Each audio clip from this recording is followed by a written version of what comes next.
colleagues on both sides of the aisle. Senator Johnson had a conflict this morning, so we welcome Senator Marshall as the ranking member, and thank you, Senator Hassan, for being here as well. I want to put into the record right away 2 letters that I have written to Secretary of Treasury Yellen and Secretary of Transportation Buttigieg asking for an investigation of potential violations of law that have been uncovered in the course of our investigation. They relate to possible avoidance of excise taxes on airline fares and potential violations of the consumer protection laws insofar as deceptive and misleading practices may have occurred. And those investigations will be, those letters will be part of our record without objection.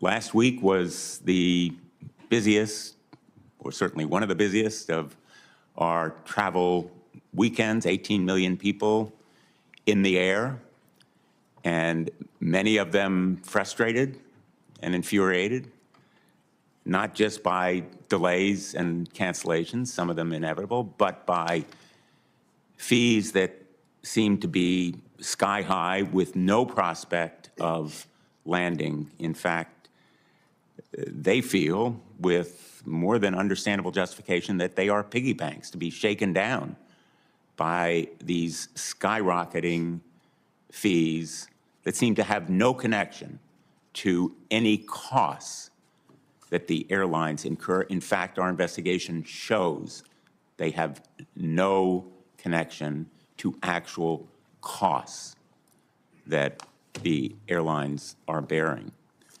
Fee revenue, in fact, is skyrocketing, and these consumers feel it. Passengers now are forced to pay extra for almost everything.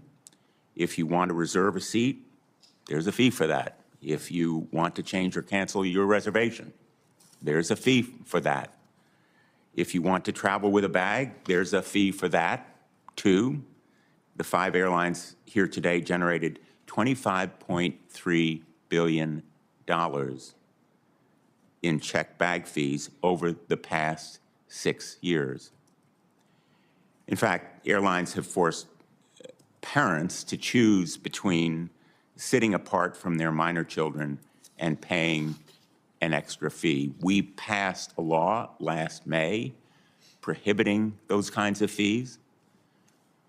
The comment period closed in May, and the DOT has yet to issue a final rule that implements that new law. But in the meantime, the airlines should have respected the intent of Congress, eliminating it. And frankly, the Department of Transportation ought to issue that final rule right now. Get it done. No more delay. Now, I know the airlines say that they offer lower fares and more choices.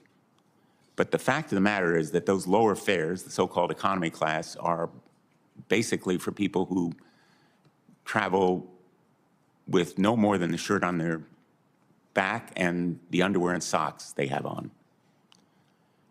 And the fees that they inevitably occur when they have to carry a bag on are often confused, complicated, and inconsistent.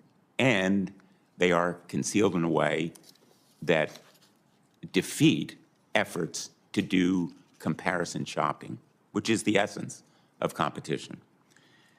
Airlines often conceal these fees, making that kind of comparison shopping difficult, if not impossible, and more travelers are searching for tickets without knowing what the final price will be until they pay it. And some are surprised by concealed charges at the moment they are about to board at the gate. Airlines call the practice of separately charging for every little thing unbundling. Frustrated passengers have a different word for it. They call it junk. Sometimes they use another 4-letter word, and understandably. they feel that sense of frustration and anger. For the past year, our subcommittee, the Permanent Subcommittee on Investigation, has been investigating how 5 of the most prominent airlines have used these fees to change the way Americans travel. American, Delta, and United are together responsible for a majority of all domestic air travel. I think it's about 60%.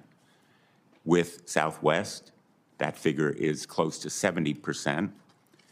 And Frontier and Spirit, while smaller, have pioneered new methods of charging their customers.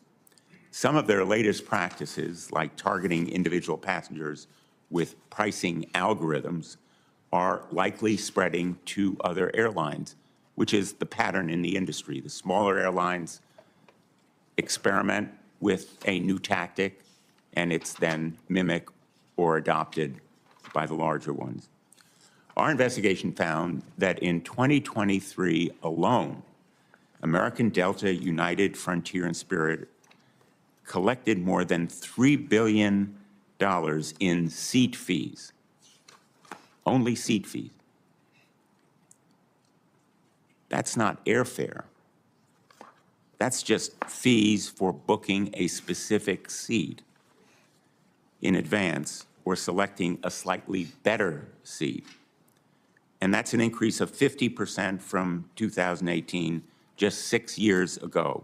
In fact, we found that over the past 6 years, the 5 airlines we investigated made more than $12.4 million from the many seat fees that they charge. Now, I know there are going to be claims in your testimony of rising costs, but we found that for checked bags, the fees are unconnected to any costs in transporting them. And it's obvious that assigning paid seats is pure profit. You don't have to create new seats on a specific flight when you charge more.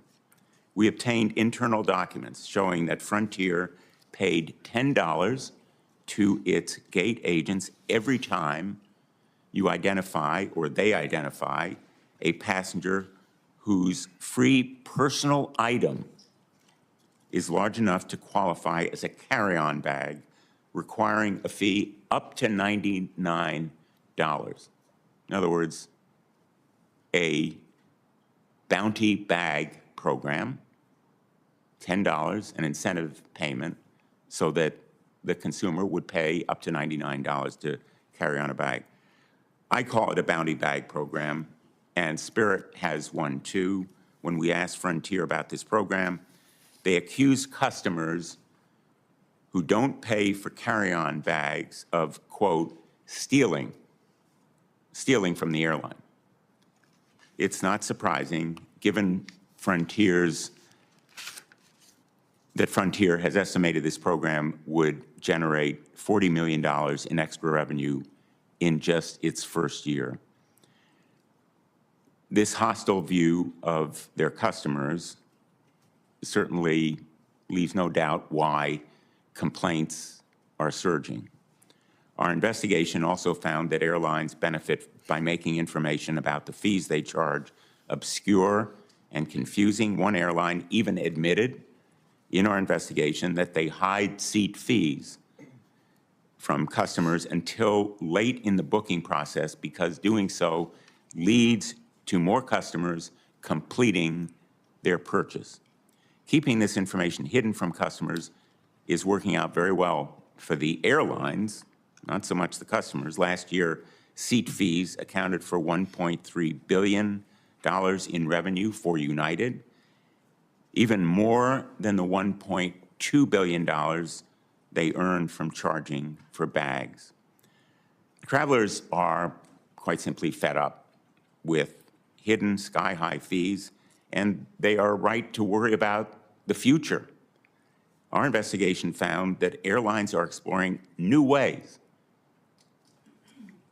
to charge customized fees to each passenger using algorithms and maybe even AI. This type of consumer-specific pricing will make it much easier for airlines to discriminate against particular passengers and to raise fares and fees for those airlines that the consumers are suspected to be able to pay more. Once again, the airlines are racing to put profits above all else. Let me conclude by talking a little bit about what has to be done. First of all, more must be done to address the rising costs of air travel and to empower passengers, beginning with greater transparency. The billions of dollars that airlines make in seat fees and other unreported fees must be disclosed to the public. The Department of Transportation must swiftly implement Congress's mandate that parents be allowed to sit next to their children without extra fees attached. There's no excuse for additional delay. It ought to be done by the end of this year. We have to pass legislation including the Airline Passenger Bill of Rights and the Fair Fees Act, which the airline industry has spent millions to lobby against. And on the issue of transparency, I want to know from these witnesses why they are in court blocking a bill that was passed by Congress, a law that we approved that requires greater transparency. The Fifth Circuit United States Court has blocked implementation because of that lawsuit brought by your airline companies. If you're in favor of transparency, why go to court blocking a transparency law? It makes no sense. And I hope that our witnesses will address those efforts and, in fact, commit to lift the lawsuit's injunction. We also have to continue to investigate the deceptive and potentially illegal conduct that our investigation has revealed, and I hope that we'll have a prompt response from the Secretaries of Treasury and Transportation to my request for investigation. Finally, at the root of the problem is a lack of competition. I've opposed some of these consolidations, the acquisitions and mergers that have occurred. Airlines charge these fees because they can. Consolidation has enabled 4 airlines to control nearly 70% of the market. Major carriers march in lockstep on these fees.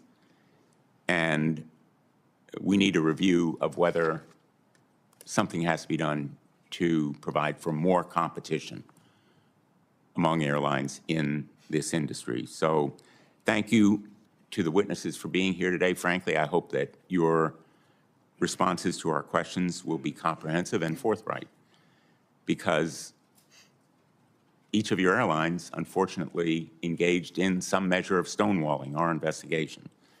And I hope that you understand the public deserves answers, and I hope that you will provide them. Thank you, and I'll turn to Senator Marshall.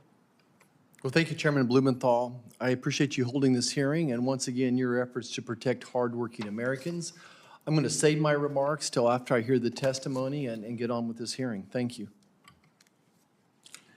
I will now introduce the witnesses and swear them in.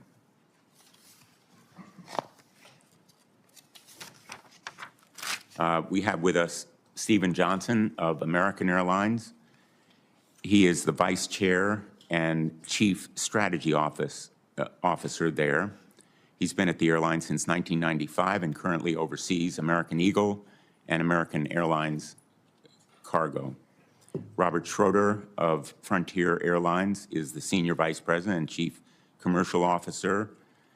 He is responsible for Frontier's commercial teams, including pricing and revenue management and network planning and marketing. Peter Carter of Delta Airlines is the Chief External Affairs Officer.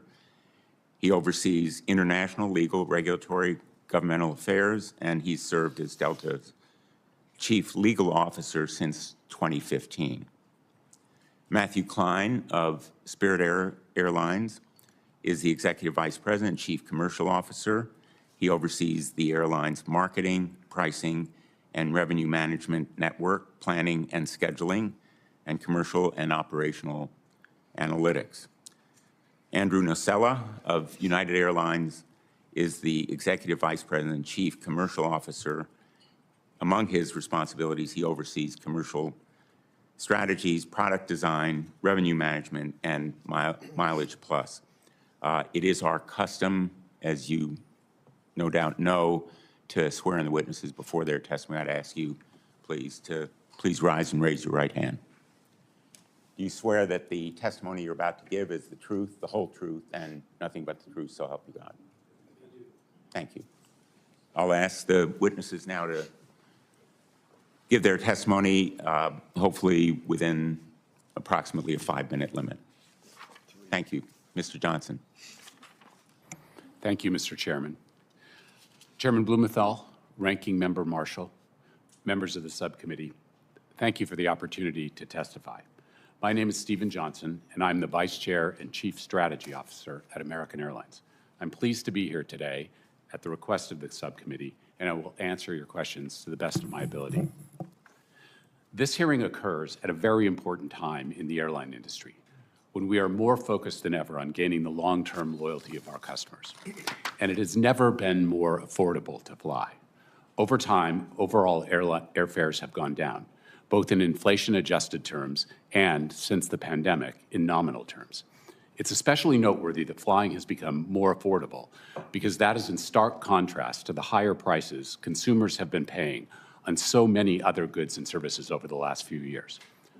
Also, the airline industry is competing on customer experience in a way that we never have before. Indeed, and the chairman mentioned this, we're proud of the service that American and the industry provided over Thanksgiving, and we look forward to providing our customers with the same level of excellence over the winter holidays and into the new year. Our mission at American is to provide safe, reliable, customer-friendly air travel, supported by a broad range of products and services, options for our customers that they value and use every day. Our ultimate goal is to serve our customers, every one of them, and our business benefits when our customers feel valued, informed, and supported. To that end, American Airlines flies to 350 destinations around the world. That includes 228 airports in the United States, almost half of which are in small communities. Last year, we served 211 million passengers. So it's no surprise that not every passenger wants exactly the same thing. In response, we have very deliberately designed product offerings and pricing to offer choices to our customers so they can decide what is valuable to them. For our most price-sensitive customers, we offer low fares, very low fares, fares that offer air travel at the lowest possible cost. And those fares allow us to compete for those customers' business with airlines that have much lower cost structures than ours. At the same time, other customers expect a wider variety of services, so we offer that too. Our approach maximizes customer choice while offering historically low prices for air travel. Today's hearing topic is about airline ancillary fees. We are proud of the customer-friendly, transparent, and voluntary nature of our fee structure. Any American passenger can fly on any of our flights at any time without paying any fees at all. Also, American customers don't have to pay some of the fees that are the subject of the subcommittee's inquiry. For instance, American does not charge for carrying on a bag or a personal item. We don't charge customers for sitting next to their children or with their families. And we don't charge customers for changing a reservation originating in the United States more than 24 hours in advance of a flight. If passengers do select an ancillary product, we clearly disclose any fees in advance of booking.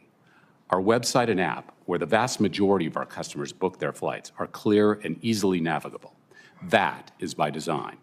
Everyone wins when our customers know exactly what we are offering and exactly what they are buying. The fact that air travel has become more affordable has democratized flying. More Americans than ever before are able to travel by air. We believe that our strategy for unbundling our products, presenting customers with a wide variety of choices, and offering our customers the lowest possible fares has contributed significantly to that important result. Again, Thank you for the opportunity to testify today.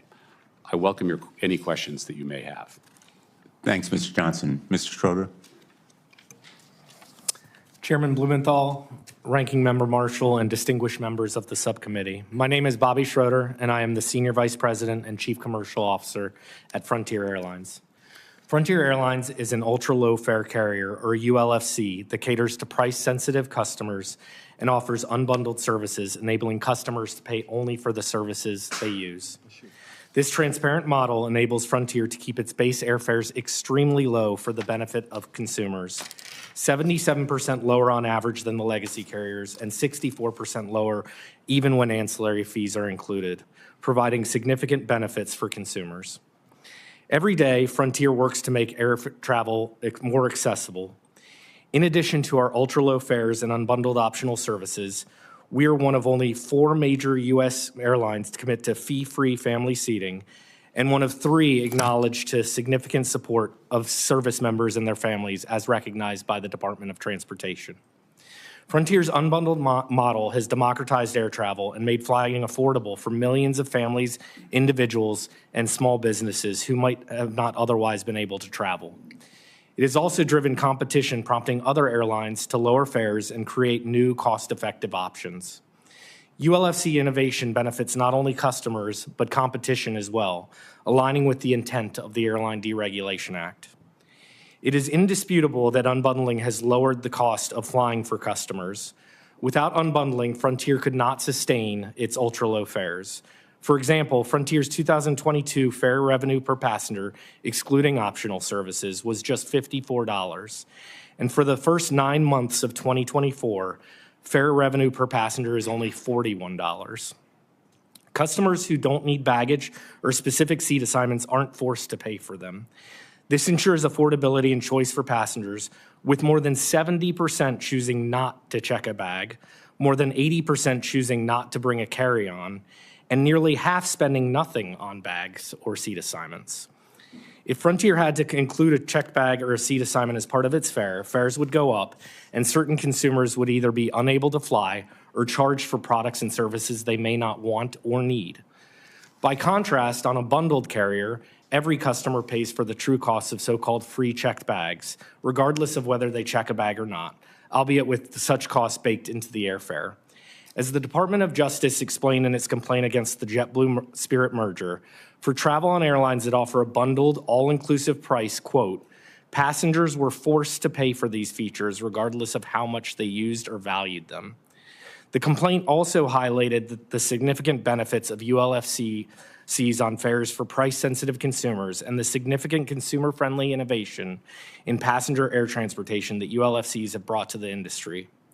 Among other things, the Department of Justice noted the carriers that have unbundled these features, quote, empower cost-conscious travelers to prioritize the aspects of the flying experience they valued the most, and have enabled such carriers to offer low fares that are particularly attractive to cost-conscious travelers who want the least expensive way to get to their destination.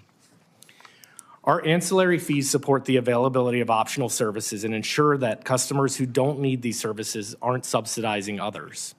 Frontier is transparent, clearly disclosing all product, service, and price options throughout the booking process, consistent with DOT regulations.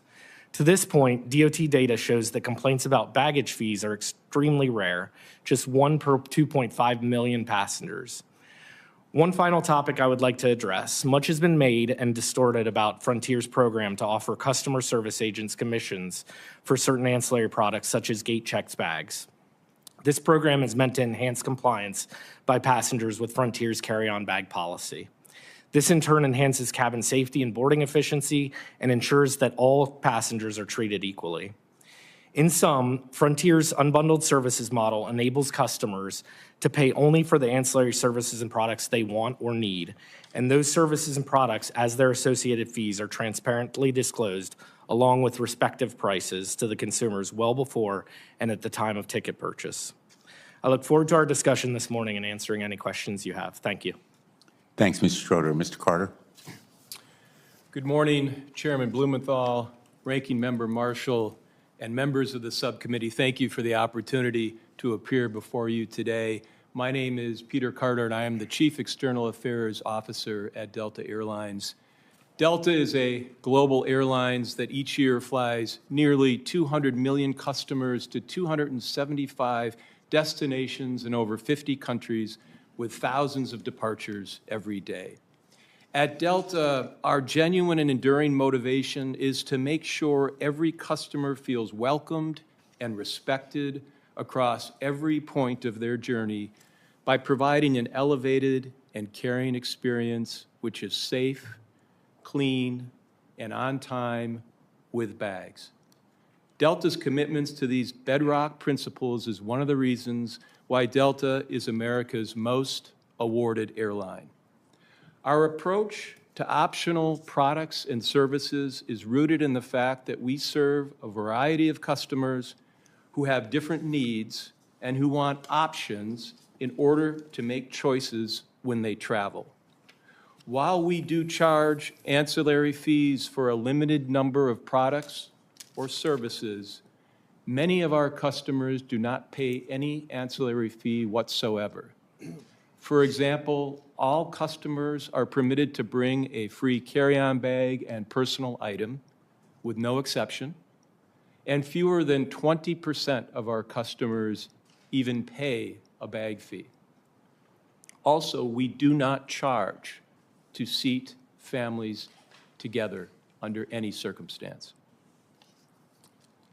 Our fare structure, which we do not consider as an ancillary fee, reflects the notion that not all customers travel the same. Our goal remains to provide options and value for every customer, from the student traveling with only a backpack to the family vacationing to Europe for a honeymoon celebration, to the corporate executive. This means customers can tailor their experience by choosing to purchase optional products and services that matter to them. Our commitment to choice is the reason why Delta offers a wide suite of products and services. We believe that allowing customers to choose those services that meet their individual needs provides them an opportunity to forego those services that they do not seek. We have especially focused on premium products because after COVID, there is a growing demand for these products from customers who want more out of their travel experience. We also take our commitment to transparency seriously. We aim to make the booking process seamless and transparent by disclosing key information at various points throughout the booking process and before purchase. There are no hidden fees when you purchase a ticket from Delta Airlines.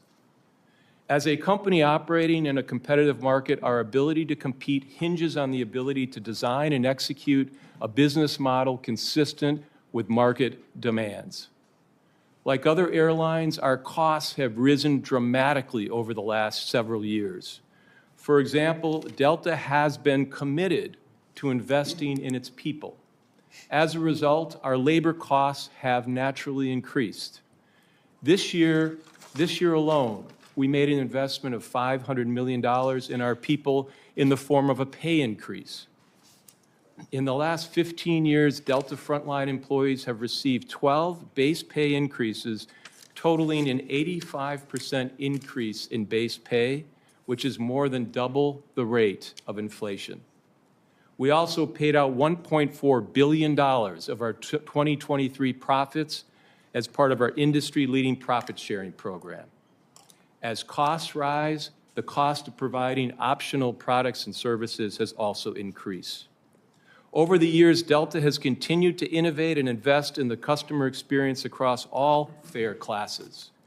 We have led the industry with fast and free Wi-Fi access, which underscores our dedication to the in-flight experience for all our customers. We know our customers value connection and flexibility to spend their time in a way that suits them, and we're proud to offer industry-leading experiences no matter their choice of fare product. Delta is in the customer service business, not the ancillary fee business. Ancillary fee practices that erode the trust and loyalty of our customers are not in our best interests. Thank you, Senator Blumenthal, and I look forward to answering your questions. Thanks, Mr. Carter. Mr. Klein? Mr. Chairman, Ranking Member Marshall, and members of the subcommittee, thank you for the opportunity to appear today. My name is Matt Klein, and I am the Executive Vice President and Chief Commercial Officer for Spirit Airlines. I've been at Spirit for over 8 years and have worked in the airline and travel industry for nearly 30 years. Spirit has been a pioneer in democratizing air travel by providing travelers the most transparent and customer choice-centered experience at the most effective cost. There is no standard way to travel. And as we see with our own guests, these decisions are varied and very personal ones. Some guests want to check a bag. Others want Wi-Fi, premium snacks, or the option to select their seat. A large percentage of our guests want something simpler, basic travel and a personal item at the lowest possible price. Our model ensures that customers only pay for the services they want, not what others want. Optional services, by definition, are not so-called junk fees, as optional services are not required to travel. Indeed, unlike many other industries, airlines already must advertise the complete price, including taxes and fees, of any fare or optional service. What travelers see advertised is what they pay. To be clear, Spirit does not engage in so-called drip pricing. Spirit does not set any price based on an individual's personally identifiable information, and Spirit's goal has always been providing our guests the greatest level of self-customization. Prior to the Airline Deregulation Act of 1978, airfares typically included 1 or 2 checked bags and perhaps a carry-on bag if room permitted, whether the passenger wanted them or not. Flying was very expensive, and few people could take advantage of it. The Airline Deregulation Act permitted Spirit to offer passengers the opportunity to fly for a lot less money by separately purchasing only what the passenger wanted for a trip. Spirit originally called these low fares bear fares, and the public loved them. Today, virtually everyone who flies knows how to book a ticket online, either directly or on an airline website app or through an online travel agent. The general public absolutely knows they have choices in terms of what service options are available to them. Spirit can confidently say that the American public is smart. In some months, Spirit can have over 40% of its guests travel without a checked bag, carry-on bag, or pre-selected seat. The concept of the unbundled base fare quickly became so popular that all 3 legacy airlines implemented a basic economy product which mirrors Spirit's basic Go travel option. As referenced in the majority report, Delta was the first to introduce these fares in 2012, specifically on routes operated by Spirit.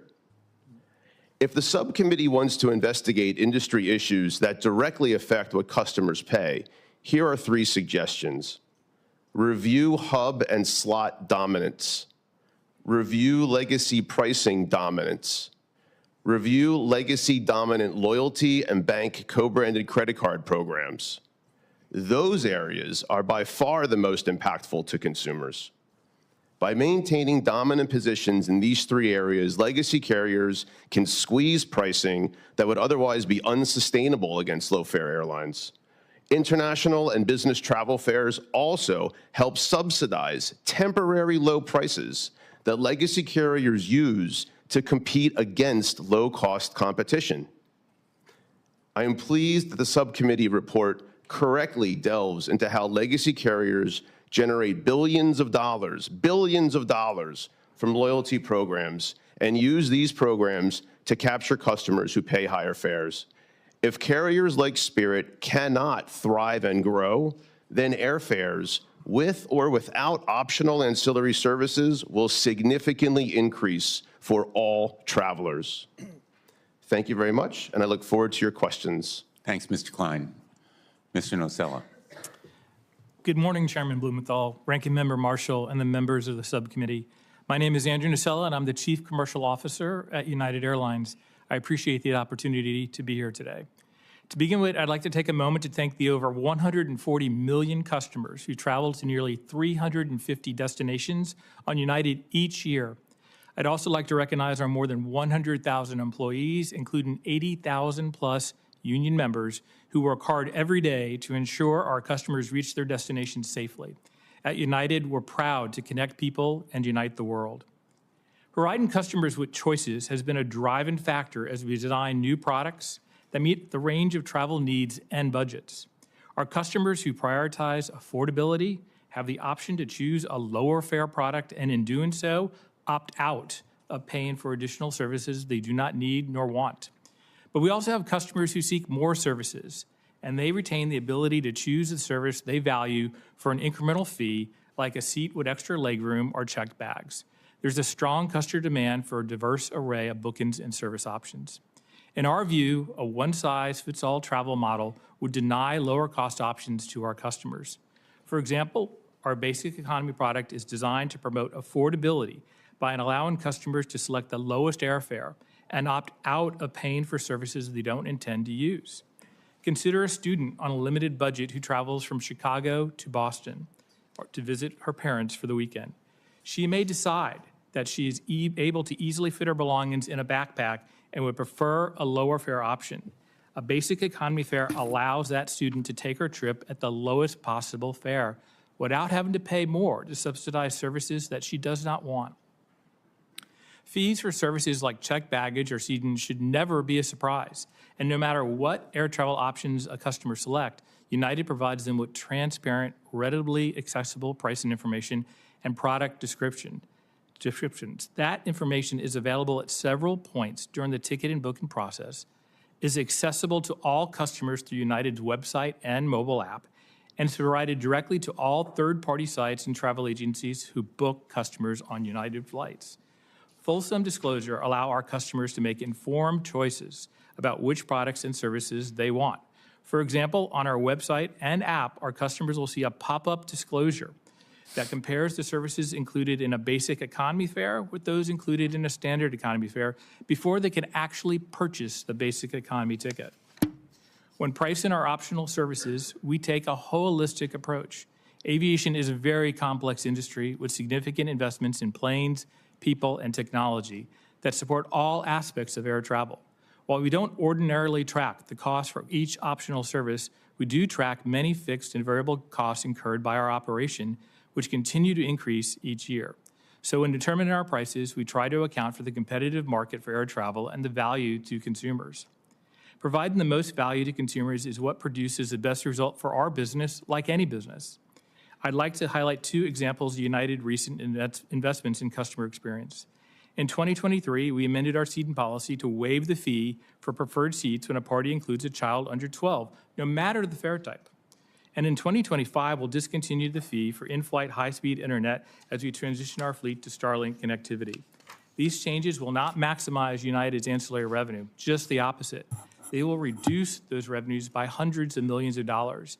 Indeed, our ancillary revenues from the optional services addressed by the subcommittee inquiry were lower in 2023 than in 2018. These investments will yield a great customer experience, elevate our brand, and thus benefit United's business overall. I'd also like to clear up another very important point about United's pricing. The subcommittee report erroneously concluded that United does not pay federal taxes on seat fees, apparently based on its review of the booking path on our website.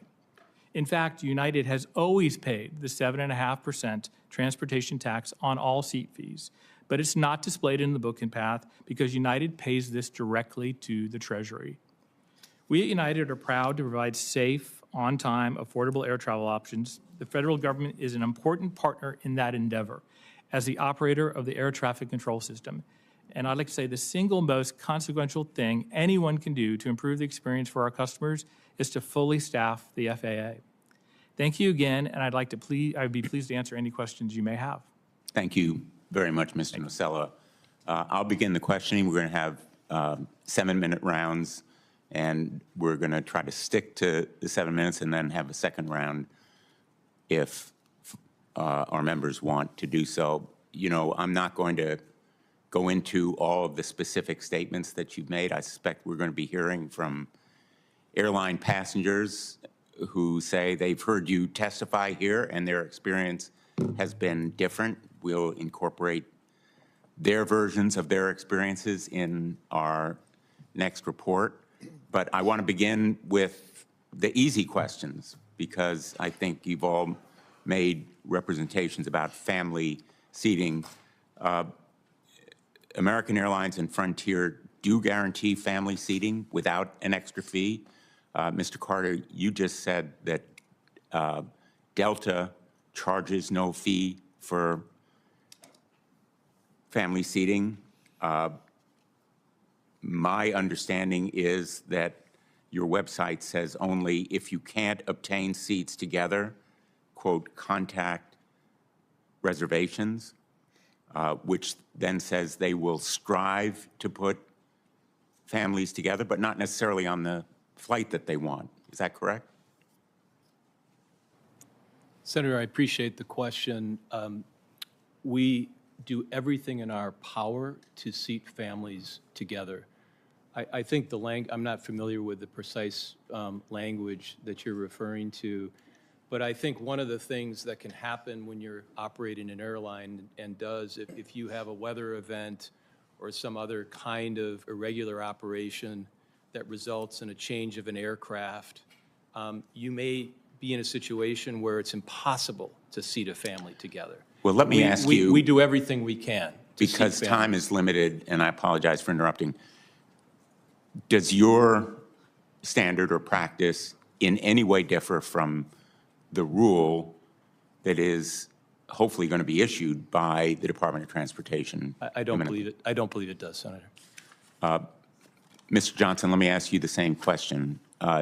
Does your practice differ in any way from the rule or standard that will be set? Because my understanding is that you don't necessarily guarantee the same flight for families wanting to sit together. I have not compared our practice to the legislation. However, I know that we have a practice of, in virtually every case, allowing families to sit together without an extra charge. I would appreciate your providing a written follow-up.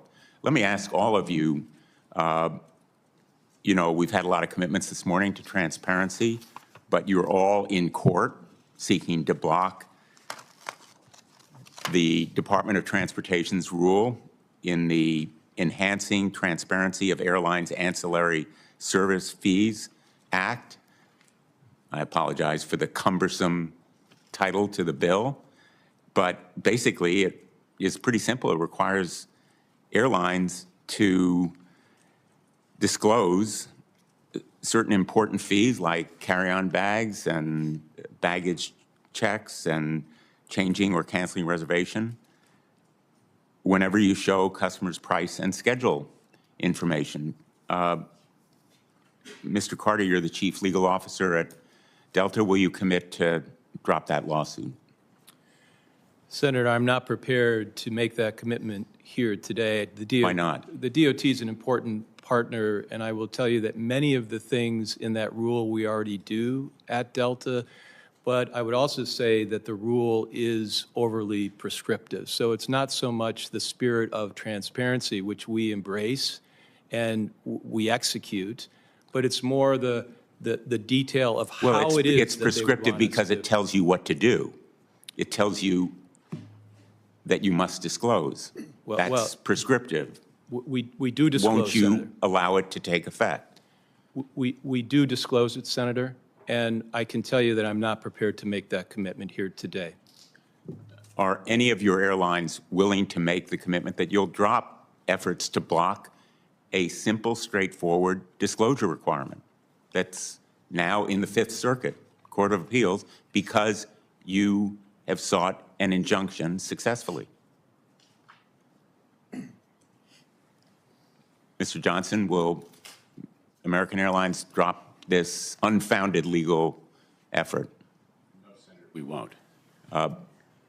Will Frontier drop your effort, Mr. Schroeder? I'm not prepared to make that commitment either. Mr. Klein? We're not going to make that commitment. Mr. Nocella?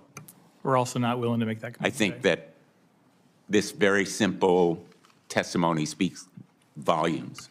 Let me go on to ask Spirit and Frontier about the Bounty Bag program. Mr. Schroeder, isn't it true that Frontier estimated in 2022 that it would earn about $40 million that year in additional fees because you were paying gate attendants $10 per bag if they found that a fee would be charged? First, I wouldn't characterize it as a bounty program. That's not what it is.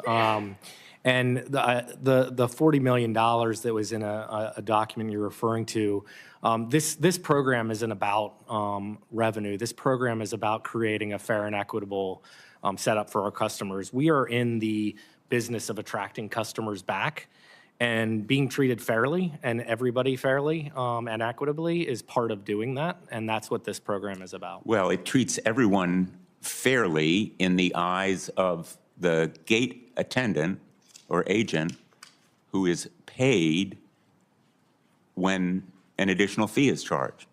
That seems like a bounty. I'll call it an incentive payment as well. But one way or the other, travelers pay more because it's a reward system for charging them more.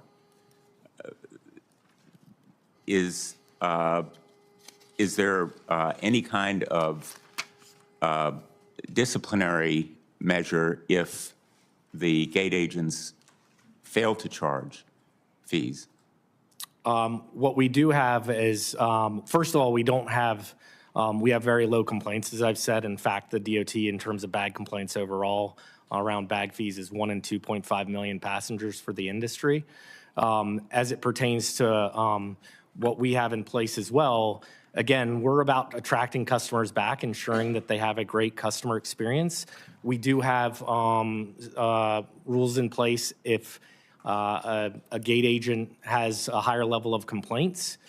We have the ability to remove the incentive program from them. I'm going to finish my first round of questioning by playing a 7-second, I think it's 7-second video.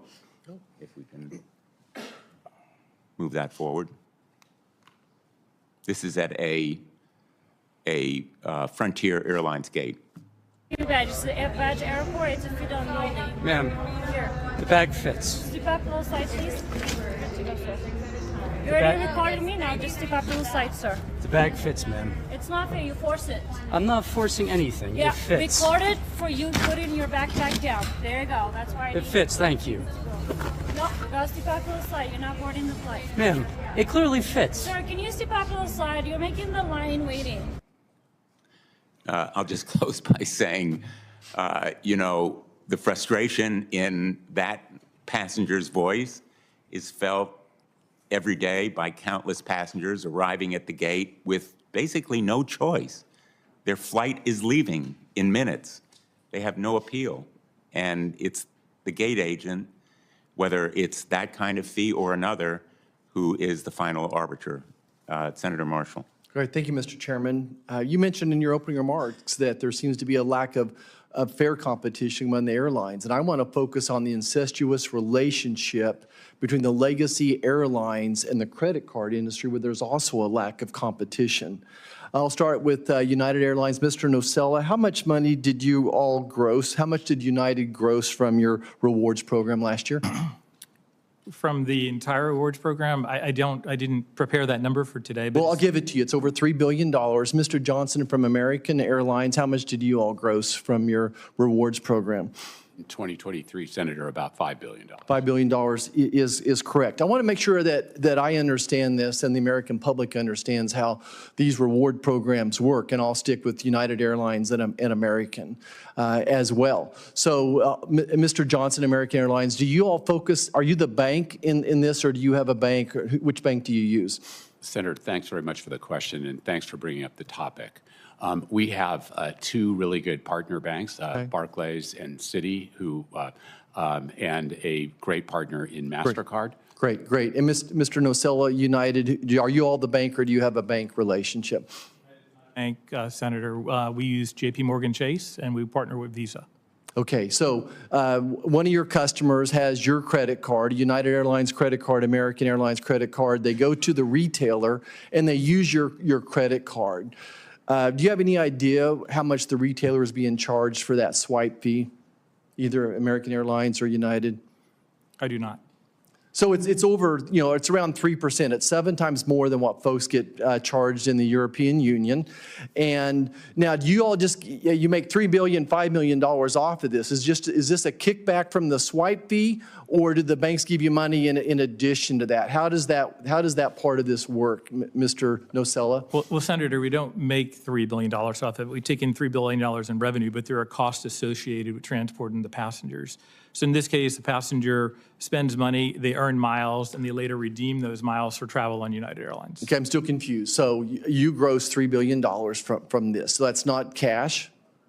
We take in $3 billion in revenue. It doesn't represent the profit. Okay, I understand that.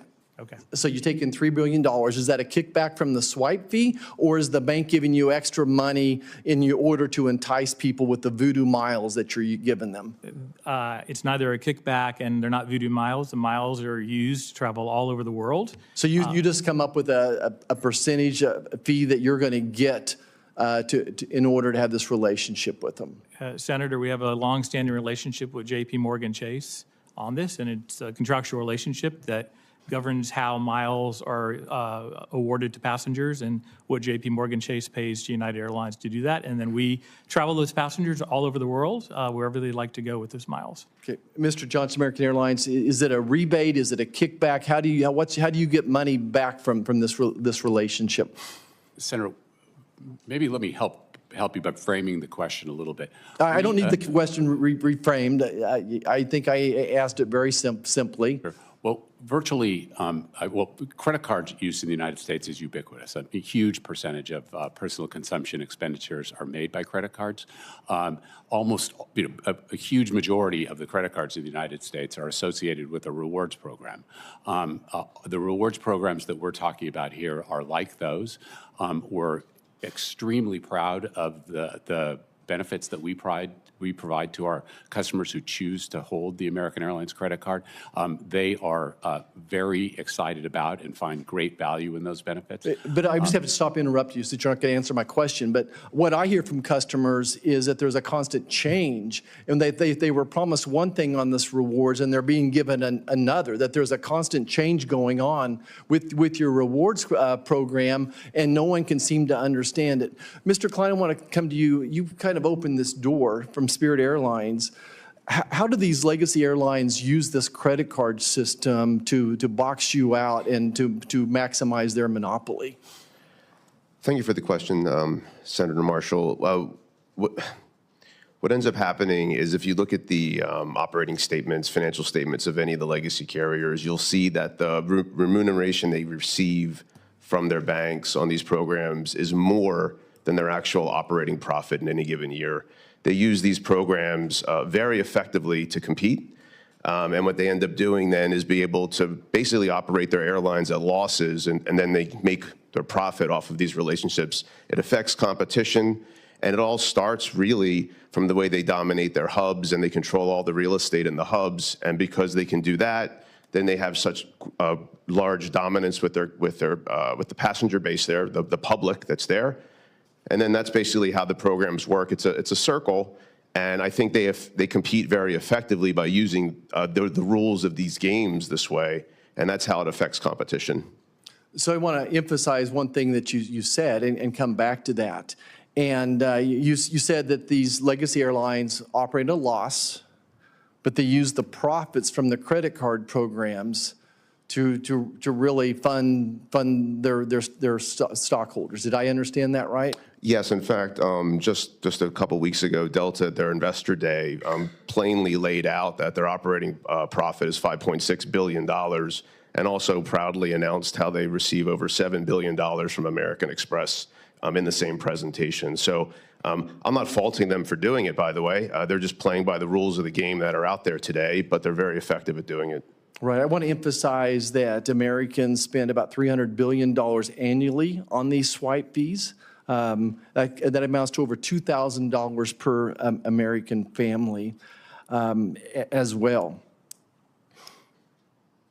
I'm going to start with Mr. Johnson with American Airlines. Your industry is working with the credit card industry to run attack ads on our credit card competition bill, attacking Senator Durbin's My Credit Card Competition Bill. Do you have any idea how much money American Airlines has contributed to that marketing game? I don't, Senator, but I'd be happy to get back to you with that Okay. number. Mr. Nocella, you've also been a big contributor to that attack ad on this legislation. Any idea how much you all are spending on that? I'm not aware. I'm going to tell you all that your industry, working with the credit card industry, spent $80 million. $80 million, way more than a United States Senate campaign cost in Kansas, attacking us on this. Legislation that all it does is increase competition. It's good for consumers. And yeah, I'm just saying that we're over the target here, Mr. Chairman. I think we're absolutely over the target here, that we need more competition, both in the airline industry. I think that the credit card scheme is a big part of this, and I hope that we kind of open up the doors to that part of your investigation as well. And with that, I yield back. Thank you. Thanks very much, Senator Marshall. Senator Hassan. Well, thank you very much, Mr. Chairman, and I want to thank you and the ranking member and Senator Marshall in his stead for this hearing. And thanks to all of you for coming today to have this hearing. I want to follow up on a line of questioning that Senator Blumenthal started concerning fee-free family seating. Obviously, this upcoming holiday season, millions of Americans are going to travel across the country and around the world on your airlines. Some airlines do, in fact, guarantee that children can sit next to their parent at no additional cost as long as their tickets are booked on the same reservation. And according to the Department of Transportation's tracker, both American Airlines and Frontier Airlines meet their standard for what that guarantee should mean. However, the Department of Transportation tracker tells us that Delta, United, and Spirit do not meet their standards. And if anybody wants to check that, it's right here. So I'm going to just start with you, Mr. Carter. Can you explain your family seating policy, and will you guarantee that parents can sit with their children without having to pay extra? Senator, thank you for the question. I think you are specifically referring to the DOT dashboard. That's right. And you're correct that we declined to provide the check. And we thought it was important, not because we don't do everything we can every day. Our people are amazing at seating families together, and we never charge to seat families together. So that's important. So how come you won't make the guarantee then, according to the DOT standards that include some exceptions? Yeah, Senator, because the guarantee was so unconditional in our view that we thought it was really an unfair thing for us to do, because consumers, if they look at that dashboard, will rely on that. What's more important is not whether or not we have an X on that dashboard, but what we do each and every day. And I assure you that at the airports, our res centers, each and every day, they are accommodating families to sit together. Well, I am sure they are, but for those of us who travel a lot, and everybody up here does, we witness on a daily basis on airlines families having to ask people to switch seats so that they can sit with their kids, and passengers are usually quite accommodating. But American and Frontier have both guaranteed and meet the DOT standards. Your airline does not. Mr. Klein, how about yours? Thank you for the question, Senator. So we do also on the dashboard you're referencing, we do not have the green check marks on there. I would echo what my colleague just said over here, which is we do everything in our power to make sure families can sit together. We do abide by the spirit of all of those check boxes, so to speak, and we felt that we would not necessarily be able to always 100% guarantee everything on there. We felt it'd be disingenuous to try to get green check marks on something that we're already accommodating, and we're afraid that we would be in violation by trying to say always. Well, let me be clear that the comment period on the rule that DOT is putting into place in response to legislation from this body, from Congress, that rule, I hope, is going to be finalized, and then you guys are going to have to follow it. So you might want to do what Frontier and American are doing already, which is figure out how you're going to follow a rule that the vast majority of Americans would like to be able to rely on. Trust me when I say that when you are a busy family, the last thing you want to know or want to wonder about as you're trying to herd your family onto a plane is to figure out whether you're going to have to argue or look at an interpretation of a rule with an airline agent or a flight attendant. Other airlines are figuring out how to do this, and for much of the history of flying in this country, airlines did this. So I think you're going to need to figure out how to comply with the rule. Mr. Nacella. Thank you, Senator. First of all, I have an 8-year-old and a 10-year-old, so this is very important to me, and my kids don't want to sit alone. I think United goes above and beyond what that rule says. And, first of all, I'll say we implemented new technology recently where if the seat is adjacent is not available, our computer continues to look at seats as they become available on the aircraft as you get closer to departure. So even if it's not available on the day you make the purchase of your ticket, we continue to look, and again, we do that without a fee. We, too, have an issue with the absolute guarantee that seemed to have a lot of exceptions to it that I think could lead a consumer to the wrong conclusion. So here's the thing. I'm going to move on to a different topic, but when the consumer goes to the dashboard, it explains very carefully, right on that page, this is a printout of it, what the exceptions are. So on the one hand, you're all telling me how smart American consumers are, and they are, and on the other hand, you're saying they're not smart enough to understand this dashboard. I think you guys should really focus on complying with the rule. Now, let me move on to another issue, to Mr. Klein and Mr. Schroeder. As you know, airlines are required to clearly advertise the prices for tickets and to clearly list all mandatory ticket fees. These transparency requirements enable customers to understand what options are best for them and to make informed decisions. So according to this subcommittee's investigative report, your two airlines charge some fees to customers that are not immediately apparent. For example, according to the report, your airlines do not initially tell a customer the cost of the additional fees that they could face.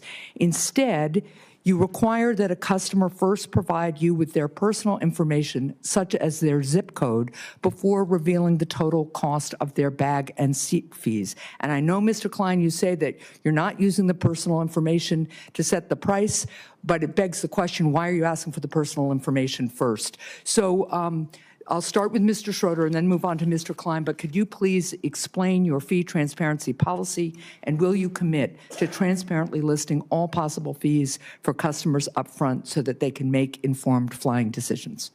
Thank you, Senator. Today, we take transparency and customer experience very seriously.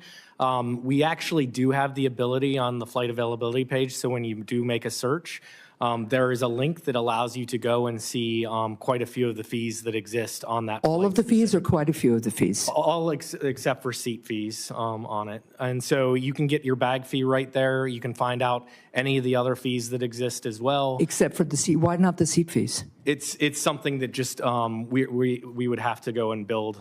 We haven't done yet, but frankly, it's. Well, if your commitment is to transparency, I suggest you do it. Mr. Klein?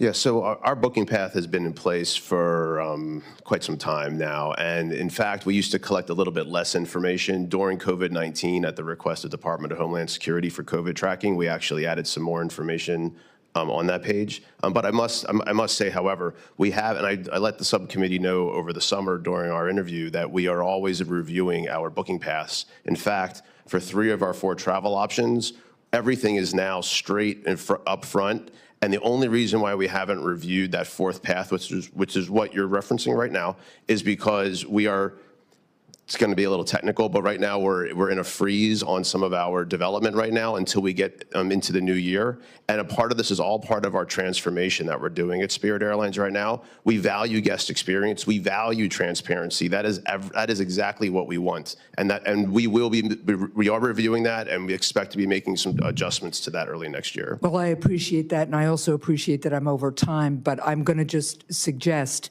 that in a world in which consumers rightly wonder why large companies are collecting their personal information, there is reason for consumers to worry that their prices are being set according to their zip code or according to an algorithm that estimates, because of their personal information, how much they could pay. Now, you're shaking your head, Mr. Schroeder, and I'm sure, Mr. Klein, you're going to tell us that that's not the case, and I hope it's not.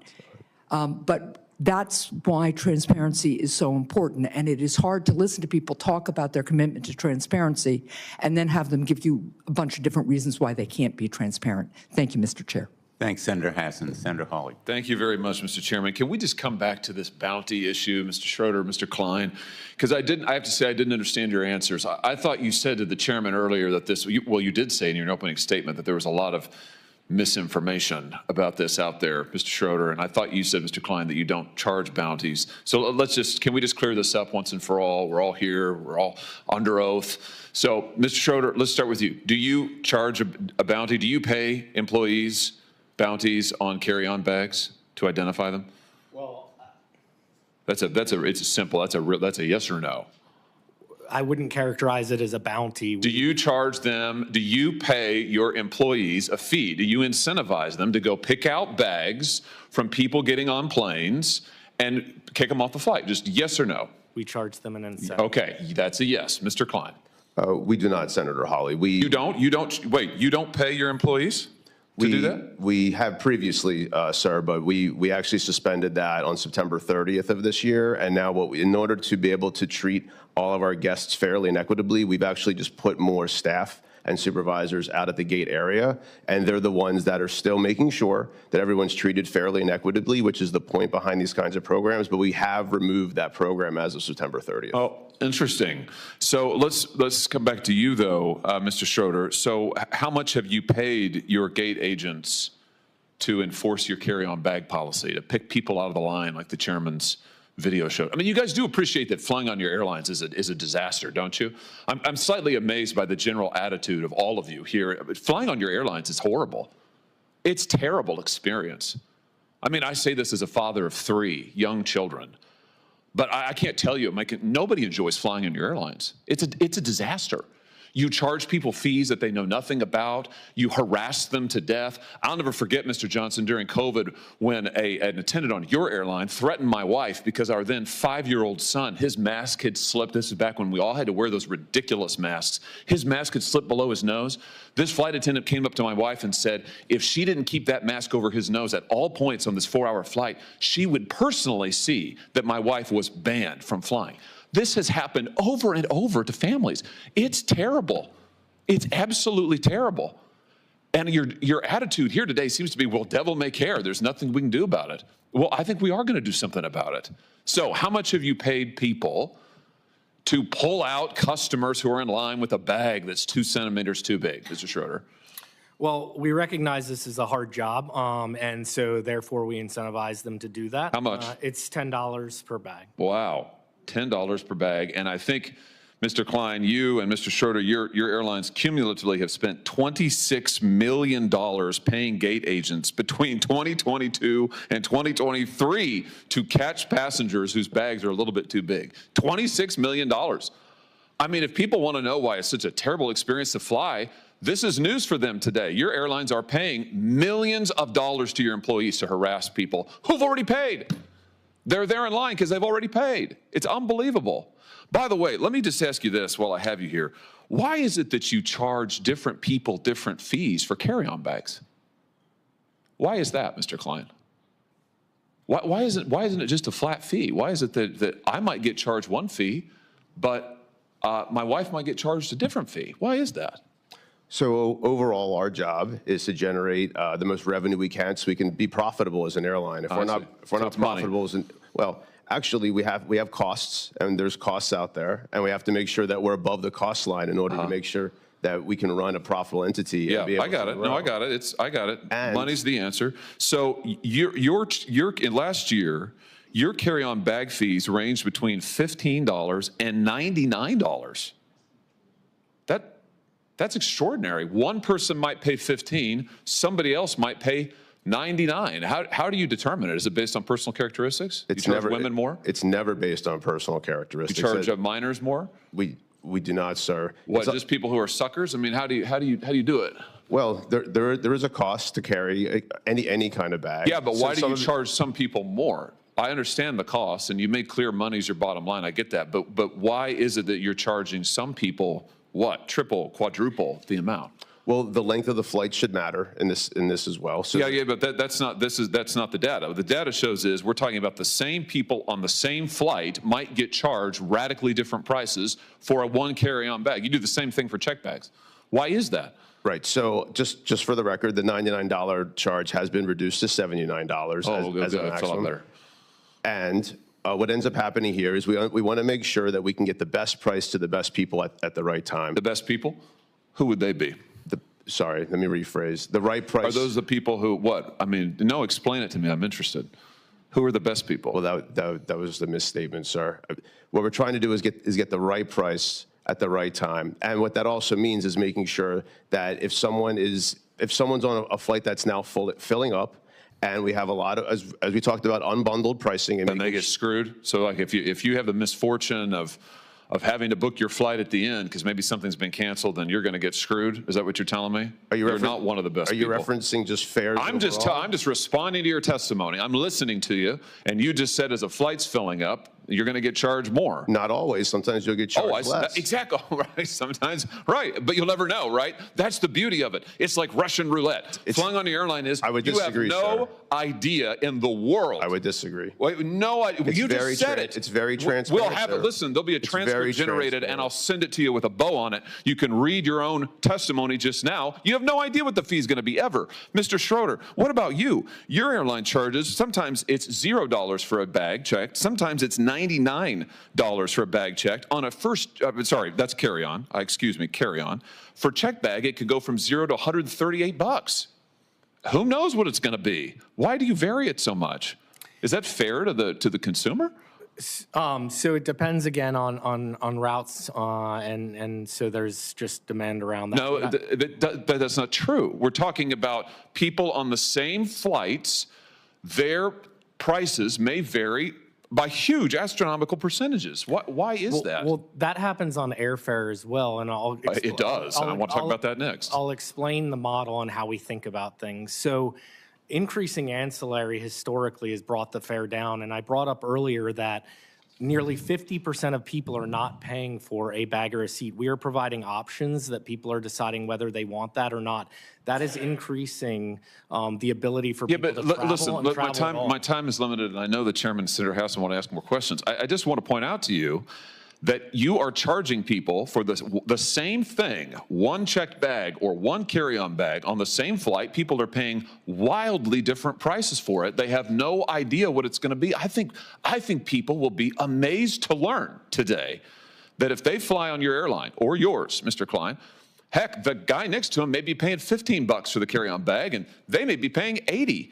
Last thing, Mr. Chairman, I know you're indulging me. I'll be really quick on this, but Mr. Schroeder, you just mentioned that you also use this so-called dynamic pricing for seats, for seat fees.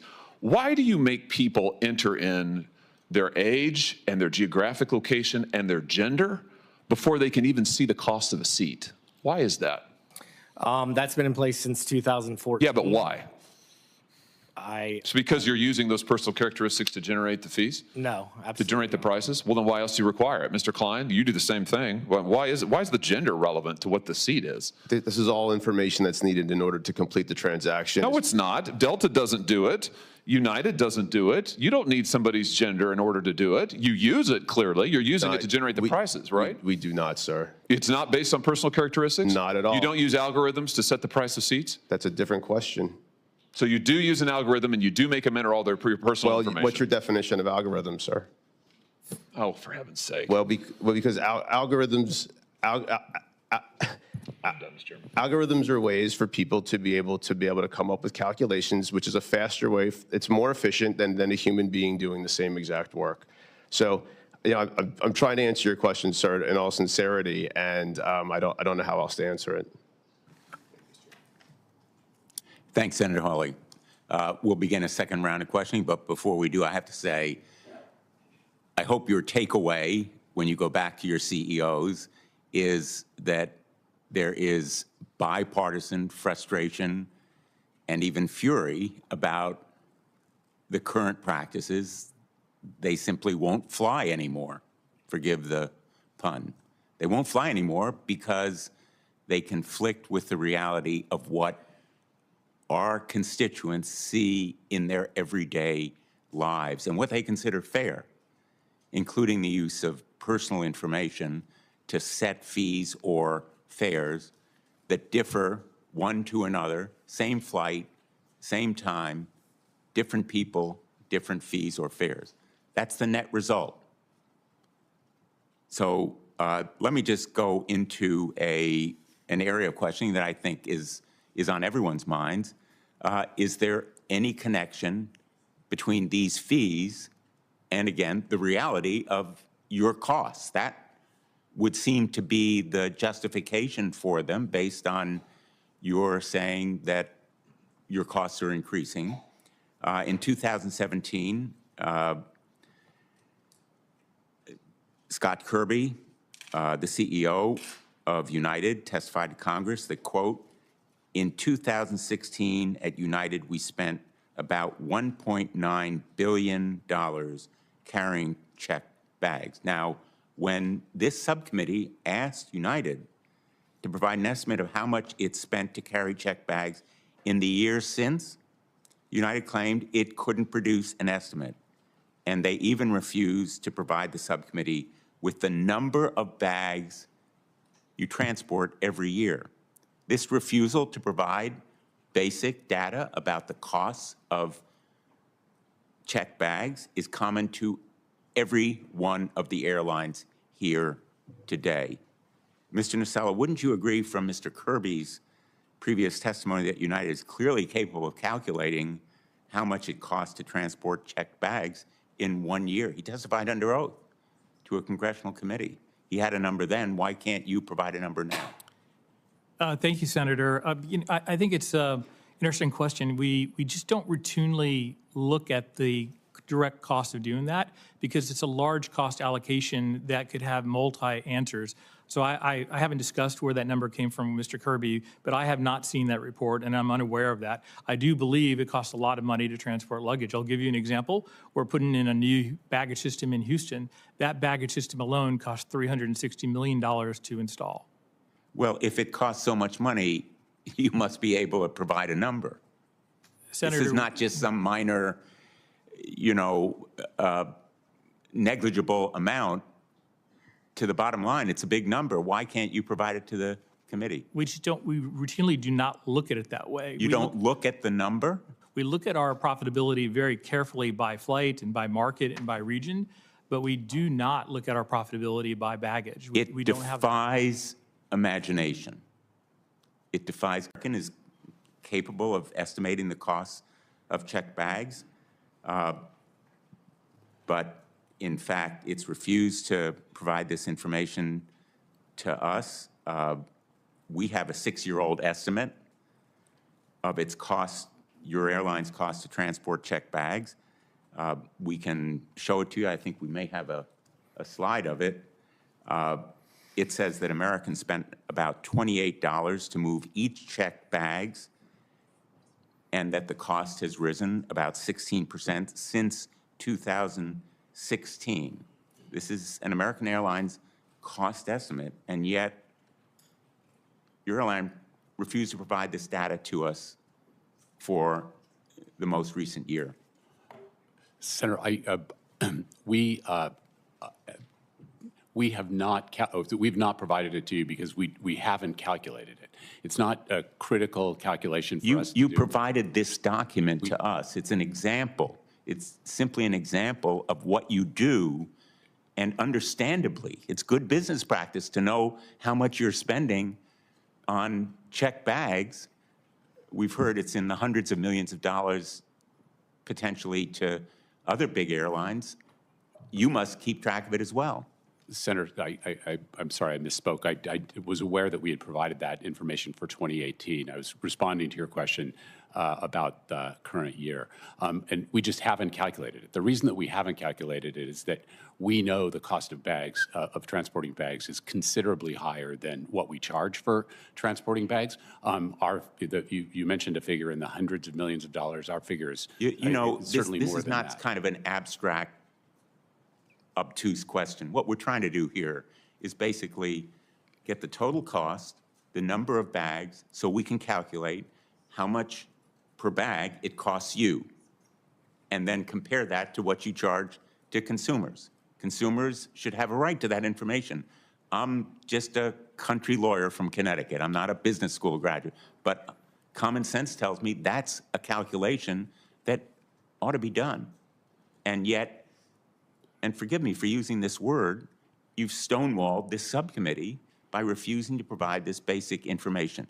Mr. Carter, let me ask you about seat assignment. Delta told the subcommittee that it charges as much as $264.99 for certain economy seat classes. How much does it cost Delta to assign someone to that seat? Senator, if you're referring to our main cabin fare, we don't charge that person anything for a seat assignment. Well, how much does it? How much do you charge then for seat assignments? Your airline told us $264.99. That's incorrect? No, Senator, I was just trying to respond. I think you may be referring to our basic economy fare class, which is the product for the college student who simply has a backpack, who is, I would say, flexible about having a seat assignment before they travel. And again, they're not charged for that seat assignment. They will receive that seat assignment before they, either at the airport or before they get to the airport. It's just they won't be able to pick that seat when they buy the ticket. You're saying that for economy class, there's no charge for preferred seating assignment? For our main cabin, there is no charge What for a about seat extra assignment legroom? at all. Extra legroom for that college student who is just carrying a backpack. We don't. That's the charge, isn't it? $264.99? Now, Senator, if a customer would like to book in Comfort Plus, that would be the product for somebody who would want additional legroom. Okay, here's my question. How much does it cost you? We can go back and forth. The intricacies are overwhelming, and you win at that game. But the question is, how much does it cost you when a customer wants extra legroom? Senator, it's actually a question I cannot answer except to I say think that, the answer is pretty simple. Zero. well, that would not be the case. I mean, Well, that is the case, except maybe the charge for the information technology, which is spread across a zillion different transactions, and it's close to zero. Maybe it's not zero exactly, but to reassign someone to a different seat, cost is zero. Senator, in fact, we unfortunately, as an airline industry, and Delta certainly has experienced this, we are dealing with the inflation that this country's been Do you dealing with. dispute that almost all of that $264.99 is profit? Absolutely. You do? Absolutely. Well, that claim really is mind-boggling. I'm going to yield to my colleague, Senator Hassan, because I know she has to go. So I'm not done with my second or third round, but I'll yield to her. I appreciate that, Mr. Chair. And look, I just want to start by following up on what Senator Blumenthal was just really trying, I think, to get at. You all run airlines. You have a unique product. It's an airplane that can fly us to where we want to go, we hope, as the most efficient form of travel for relatively long distances. Most Americans cannot afford their own plane. They are dependent on you to be able to go to a family funeral across the country or to a business meeting halfway across the country. When they are planning their trip, they want to be able to look up a fee. How much is the ticket going to cost me? If I need to check a bag, how much will that cost? I need to know that on Monday for my Thursday flight so I can decide whether to pack a bag to check or whether to ship a bag ahead of time, which is sometimes less costly in this market. We want to know what it is going to cost. And what the dialogue that you just engaged in with the chair reflects to me is we're all captives on your airplanes at a certain point. And you just say, oh, you want to pick a seat, we're just going to charge you some random amount more. And what we're trying to get at is why, and how much does it actually cost you? And why can't some of your airlines tell people ahead of time how much this is going to cost? The basic premise of consumer choice is that we get to price different products from competitors, make a comparison, put in our needs, and figure out what the best deal is. And what we have not been able to get at in this hearing with you is why it is so hard for you all to be transparent about the product. Americans don't generally love their flying experience, unless perhaps they're wealthy enough to always fly first class or business. And so it would be good if you guys could be transparent about what you do and why.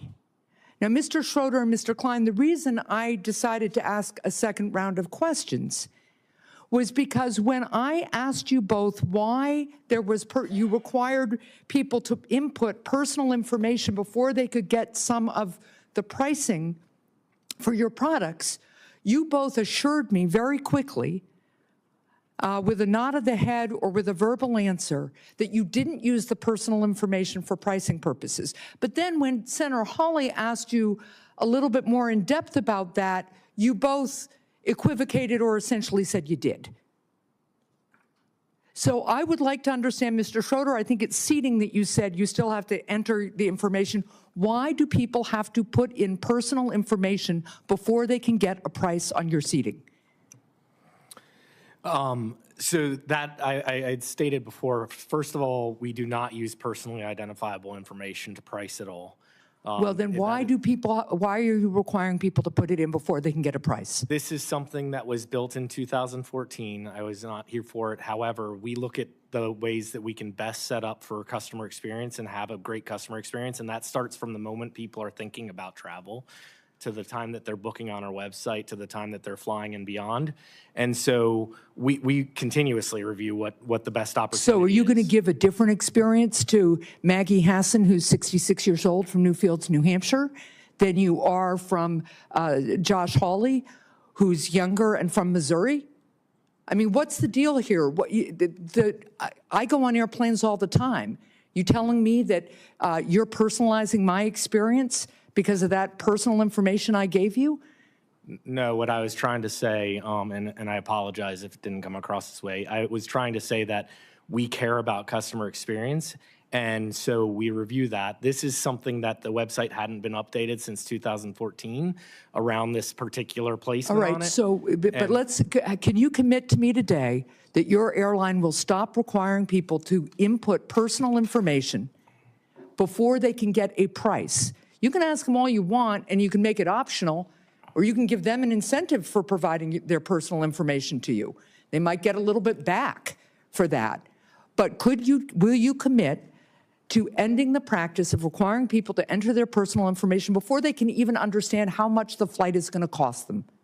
I will commit to you, and this is what we always do, that we will review and look at what is the best customer experience for folks, and do look at what that is. I'm looking at transparency because you said you're committed to it. You said your airline is committed to it. Yeah. That is the foundation for a good customer experience. Mr. Klein, do you use, why do people have to input personal information before they can get a full account of the prices that they will need to pay? Yes, Senator, I appreciate your question. We do not use, as I've stated a number of times, personal identifiable information for any pricing whatsoever. There is one exception. When our members of the military are flying, we do ask them if they're members of the military. Right. So when they're flying and when their families fly with them, they get benefits. And we want to make sure that we're aware of that and give them the right price for transparency up front. So we want to make sure that they're aware of that. So that is, to be fair, that is one example where we do use but it. that is, putting aside the members of the military, and I'm very glad that the airline community honors our servicemen and women with preferred boarding and special pricing. That's very appropriate, and I'm glad you all do that. But I am talking about why people have to enter personal information before they can get at some of the prices that you are going to add on to their baseline ticket on your airline. Why? Right. Well, I mentioned earlier that we have already reconstructed our booking path for 3 of our 4 booking paths, and the 4th booking path, I'd said earlier, we're in the middle of a code freeze right now, meaning we just can't do that development work. We have costed it. We're looking at it for early next year, but we still do need to get some information. For example, are you a member of the military? Things of that nature. We do not use, I'll say it again, we do not use anybody's personal information for any pricing whatsoever at any time. How about this? I am a member of the military or I'm not a member of the military. I go onto your website. I say, how much is it going to cost to fly from Manchester, New Hampshire to Chicago, Illinois? I don't know whether you guys fly that route, but let's take that route. And you give me an answer. And you say, base price is this for an economy seat. By the way, if you check a bag, it's this much more. And by the way, if you want early seating, it's this much more. You give a base price, and then you say, and by the way, are you a member of the military? Because in that case, we're going to give you a discount, and here it is. Why not tell people the price up front before you ask for personal information? That in an answer to Senator Hawley, you began to argue about, well, maybe there is an algorithm that uses that personal information. No, I did not say that, Senator. All right. Well, you did start arguing about the definition of an algorithm. I did ask what his definition was because algorithms are simply ways to do things faster that humans already do. It's an efficiency. It actually reduces our costs. Actually, that's not true.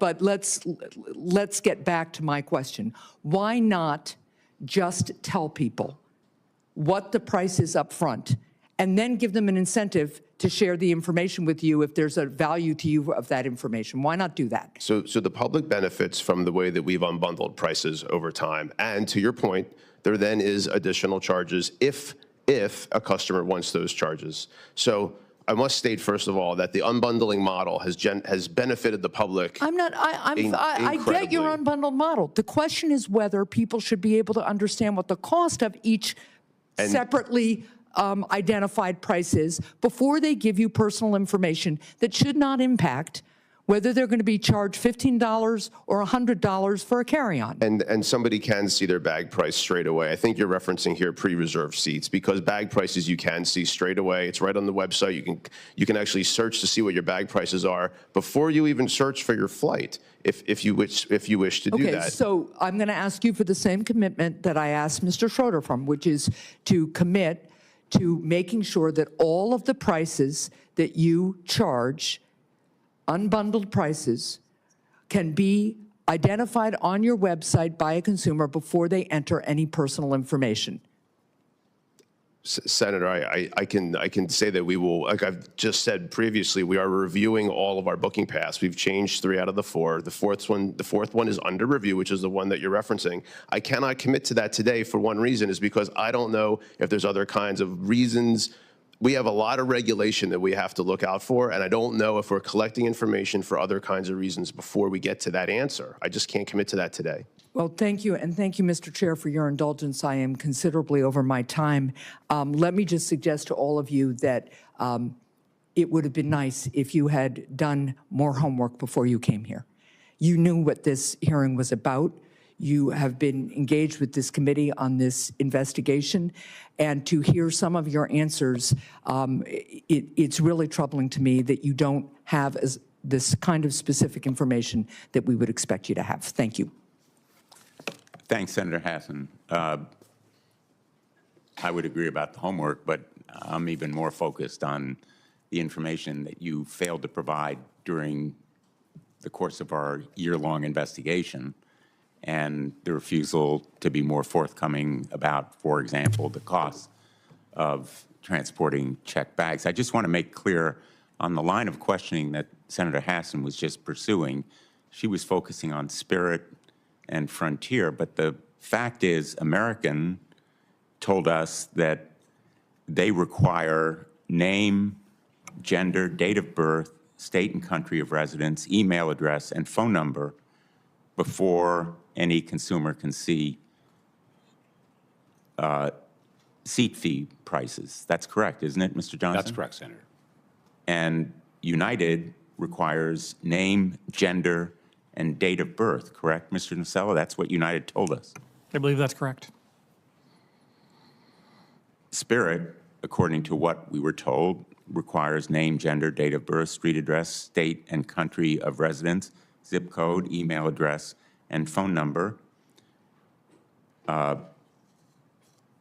Delta requires none of this information, which tells me none of this information is really necessary except for some other purpose. If Delta doesn't need it, the other airlines shouldn't need it either unless they're using it for some purpose unrelated to charging fee prices. What do you say to that point, Mr. Johnson? Senator, the information that we collect is a combination of information that's required, that we are required to collect by law, by the government, the government's request. But you collect it before anyone can even see what the prices are going to be, before they even know whether they're interested in making the purchase. You want this information from them. Why? Correct. Correct, Senator. Well, at some point in time during the booking process, we're going to need to collect that information so that we can give it to the government. If they're a customer, but they haven't made a decision even whether they're interested in your airline. Exactly. So we have placed the request for the information at the point in the booking path just before seat selection, because some of our Let me just ask you: will you commit to stop collecting this information, Senator, as Delta apparently does not do? Senator, I'm required by law to collect the information. You're saying Delta is breaking the law? You'd have to ask Mr. Carter that question. Well, no, I don't have to ask him that question because he's not collecting that information.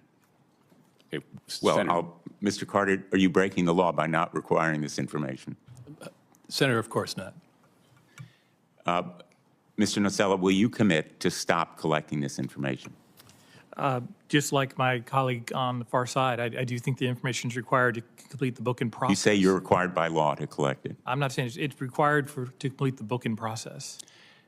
You know, the danger here is that you're collecting this information without a need for it, obviously for some other purpose, and we all know what that other purpose is. So you can market to them or monetize that information in some other way. Information and data are the coin of the realm in our modern marketing and technology society. And collecting this information is potentially profoundly dangerous if there's no real need for it. Let me Senator, just, for the record. Senator, if I could, Yes, I didn't Mr. get Johnson. a chance to answer your question. We collect the information, and we have thought about collecting it, designing our booking process in a way that where it's most convenient time for the customer to put the information in. And as you said, there are circumstances when the customers don't buy at all and don't want to put the booking information. Ours, we collect the booking information at the point we do because it determines the cost of the seat if the passenger chooses to select a preferred seat. And some of our best customers are entitled to discounts, and the only way we can apply those discounts is to know who they are. That's the only that's the only thing we use the information for with respect to booking. But you don't need it at that point before someone has made a decision even to inquire about seat price. Senator, if we didn't get it at that point, we wouldn't be able to offer the discounts to some of our customers that they're entitled to with respect to seat purchases. Well, apparently Delta is able to do it without this information. And the information may be required by law at some point, but not then. And that's the point of the questioning. Let me just point out for the record on the family seating rule. During the comment period, you were represented by the industry association, Airlines for America, which essentially was, I would say, equivocal. It called the rule a possible, quote, Trojan horse. Spirit, I understand, opposed the rule. United said that the family seating rule was, quote, needless overreach. So I would suggest respectfully that you are being dragged, kicking, if not screaming, into compliance with this basic standard, and I hope this rule will be implemented and issued, as I've mentioned, as quickly as possible. Mr. Klein, I think you've raised the elephant in the room, and Senator Marshall was asking about it to some extent, which is the lack of competition or the barriers to entry and to competition that exists right now. And I'm just going to give you an opportunity to talk a little bit more about the problems that Spirit has faced in the access to hubs and other kinds of obstacles that you've encountered in trying to compete more fully against some of the legacy airlines. Certainly, Chairman. Mr. Chairman, I appreciate the question and the ability to talk on this topic. So for a very long time, we've been dealing with the lack of access to certain airports, or when we do get some access, it is limited, and frequently we will be given gates, but they're maybe on far ends of the airport, which make it very difficult for us to provide a good guest experience, makes it very difficult for us to be able to operate efficiently and effectively. It raises our costs, which then, of course, makes it harder for us to be profitable. And without being profitable, we certainly can't grow. As it's very public right now, some of the dealings that we have by filing for Chapter 11 reorganization right now, and we're in this process today. One of the things that occurred as we came out of COVID was there is sort of a manufactured pilot shortage of sorts, where some of our legacy carrier competitors basically paid their most senior pilots to retire early. That in fact caused a pilot shortage in the industry, and then they turned around and went after and hired all of our pilots, a lot of our pilots, I should say. And these are pilots that are professionals, and they do a great job, and they do a phenomenal job every day. But when they're being offered a lot more money to go work for somebody else, then they go move to that. And it's not that they're offered a lot more money straight away. It's that they get poached, so to speak, with these statements that are very public today about some CEOs have said how they're gunning for us. They're trying to put us out of business. They just can't wait for that to happen. Look, it's a competitive industry, and we all know that. We joined this industry because it's competitive, and we're competitive by nature. But some of the rules of the game have really changed, especially coming out of COVID, and it's made it very difficult to compete. You've heard today, and there's been testimony on this, and other public hearings as well, about how other airlines they really like the model that we've created, but they've also created rules and barriers around how they get to control the game, and the rules can change whenever they want them. And we're trying to play the game, and we do our best to play the game. And it's been difficult at times, and certainly in the last couple of years, it's been very difficult. If I may add one more thing, is we were in a merger situation that was ultimately challenged by the Department of Justice, and then we lost that case. And that prevented us from really reacting and being able to do a lot of things for a couple of years. Now we're trying to improve our guest experience. I appreciate today's hearing, and I appreciate all of the abilities to ask these questions, because transparency is critical. If the guest or the public doesn't have trust, then what do we have? So we do agree with transparency. We do agree with all of that, and we do agree with enhanced guest experience.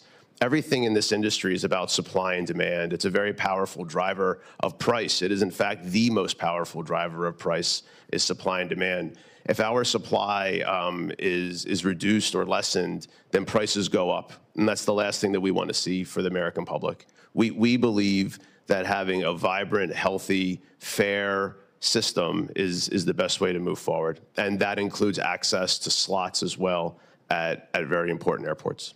You know, you mentioned the hub difficulty, and I think everybody in this room understands what you mean by that term and the difficulty of access. Essentially, when the gates are blocked and there are no takeoff or landing slots at those hubs, Atlanta, Chicago, some of the busiest and most popular airports, you are blocked from competing. Is that fair to say? Yes, it is fair to say. In terms of being able to have enough critical mass, having one gate or two gates allows for some access, but in order to have critical mass and truly be able to compete for the general public in those cities is very difficult if you don't have enough critical mass. And I think there's been some mention about the use of frequent flyer programs and co-branded credit card agreements. That's another source of squelching competition, is it not? The credit card programs, I believe, are successful in achieving the goals of what the airlines want, which is to create even more loyalty to those airlines. But it really starts with the dominance in certain cities. If there was more competition in those large cities, then those credit card programs would not be quite as effective, because then there'd be a lot more choice for the customers in those cities to choose who do they really want to fly with, or do they feel locked in to who they must fly with. And the practical consequence to consumers is that, take fees. The major airlines have the power to march lockstep in a parallel way. Parallel pricing is a established antitrust term. On February 20th, 2024, American raised its domestic first check bag fee by $5. That's correct, Mr. Johnson, isn't it? That's correct, Senator. Then, Mr. Nocella, isn't it true that United raised its domestic first check bag by the same amount within days of America's announcement? I believe it is true. In fact, it raised it on February 23rd, just 3 days later. And then, Mr. Carter, Delta raised its domestic first check bag within 2 weeks of American and United increases, correct? I believe that's correct. So this is the reason why we've asked for the Department of Transportation, in the letter that we've made a part of the record today, to look into some of these practices, because this kind of anti-competitive conduct, or the symptoms and evidence of it, I think requires a deeper look. Let me ask, just for the record, Mr. Schroeder, will you commit to ending this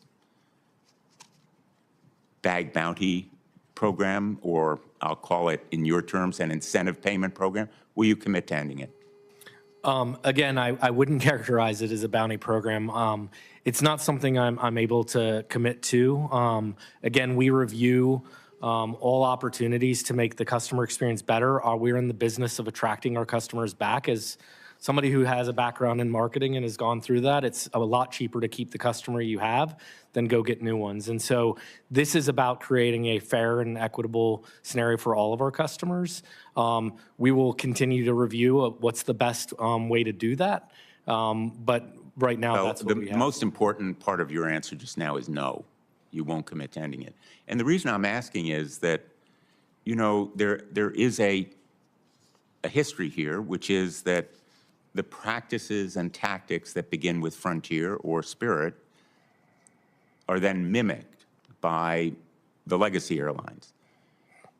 You have been at the vanguard of low-cost airlines and the charging of fees to make up for the lower cost of the basic fares, and that kind of business model has been mimicked or followed by the legacy airlines. And so a tactic like this one is important, not just for Frontier, but for the industry in general. And that's why I'm going to ask every one of the witnesses here today, will you commit on behalf of your companies not to adopt this payment incentive program?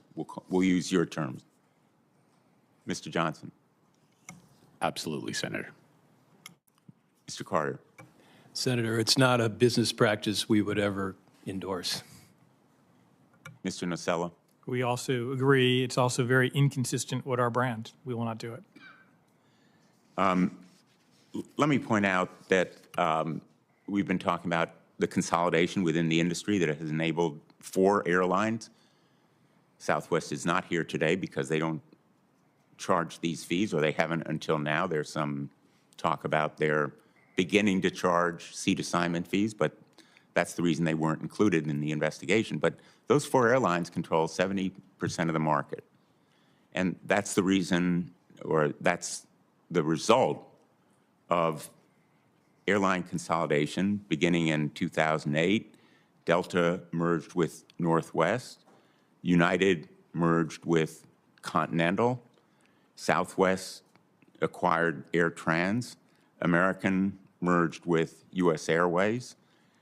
Alaska Airlines has acquired Virgin America. I opposed a number of these mergers and acquisitions. The Department of Justice went to court against the recent proposed merger of Spirit and JetBlue. But the horse was out of the barn by that point. And so I think that we have work to do in this area, and I hope the Department of Transportation will begin it. You've been very patient. I appreciate your being here today. We wanted your CEOs to be here, as you know, but I'm glad we had you here today and that we had this hearing. I hope that you will take back to your CEOs, I think, the message that is pretty clear here, which is there's a bipartisan demand for changes in the way you do business on these junk fees. You don't like to call them junk fees, but that's what they are. And I think the bipartisan tenor of today's hearing speaks very loudly to this point. I just want to close with a couple of questions on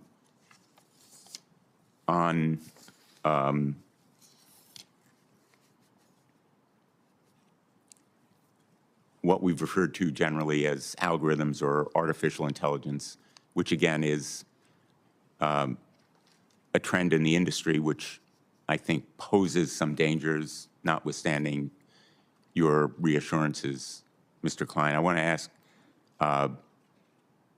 Mr. Carter, 2 weeks ago during Delta's Investor Day, the president of Delta Airlines gave a presentation about how the airline was planning to use AI to set, and I'm quoting, granular pricing, end quote, that was, quote, responsive to customer signals, end quote. The end result of AI-powered targeted pricing is that customers may soon confront a world where every person is charged a different price for every product every time they look at an airline's website. This optimization may work to Delta's benefit, but I can't imagine that most travelers would welcome it. It would be confusing, conflicting, inconsistent, and potentially anti-competitive. Is it fair if two customers searching for the same flight at exactly the same time are charged different prices?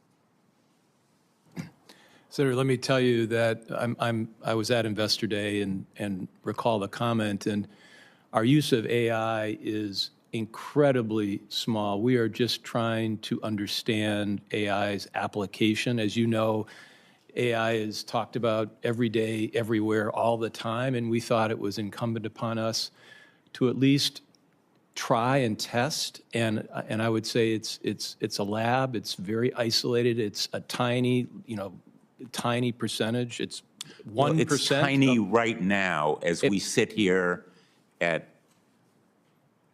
about noon on December 4th. It's tiny, but it could explode over the next 6 months. And I think that the question to you is whether it is fair for two customers going to your website at exactly the same time for the same flight, being charged different prices based on their zip code, their gender, their other characteristics. Senator, I think you're making an assumption about what AI would be used for, when I can tell you that that's certainly not the conclusion that we have come to date. I think the way, again, these are the earliest stages, and this is just early learnings. We have so much to learn about AI. We all do, I think, as a country.